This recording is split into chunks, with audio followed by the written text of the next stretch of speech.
ईद उल जहर फोरबो इस्लाम धोरोम सिबियारिफोरनि थाखाय मोनसे गोथार सान मुलुगनाङै इस्लाम धोरोम सिबियारिफोरा दिनै ईद फोरबो फालिनाय बायदिनो आसामजों लोगोसे क'क्राझारनि दाब दाब जायगाफोराव मुस्लिम बिदा फंबायफोरा ईद फोरबो फालिदों।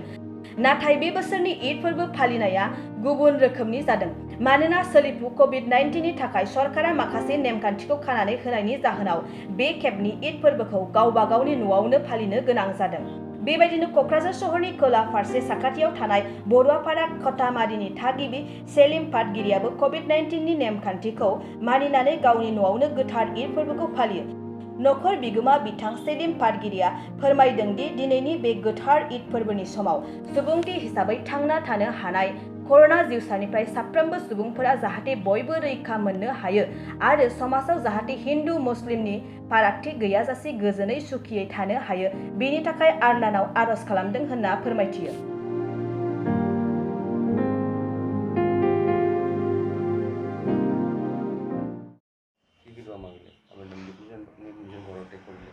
प्रथमते मैं समूह बिटिआरबासीर तथा भारतबासी और विश्वबासीक पवित्र ईद उल आजहार शुभेच्छा ज्ञापन करिছোঁ। और आज হয় दुख लागिছে যে आज एक्चुअली ईद उल आजहा বা ईद उल फितर नामाजটো আমি পথাৰত মানে মাঠত পঢ়িব লাগে, কিন্তু যেহেতু কোভিড প্ৰট'কলৰ SOP মতে আমাক ঘৰে ঘৰে চৰকাৰে নামাজ আদায় কৰাৰ কাৰণে নিৰ্দেশ দিছে। এই মৰ্মে আজি আমি নিজৰ ঘৰতে ঈদ উল আজহাৰ নামাজটো আদায় কৰিলোঁ।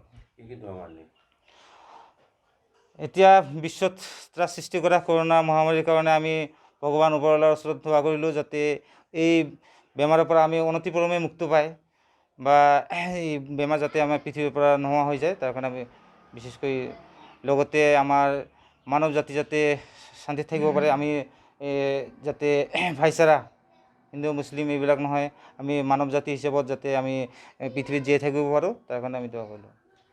আজি ঈদ উল আজহার দিন, আজি আমার একটা শান্তির দিন, পবিত্র দিন, আজি আমার খুশির দিন।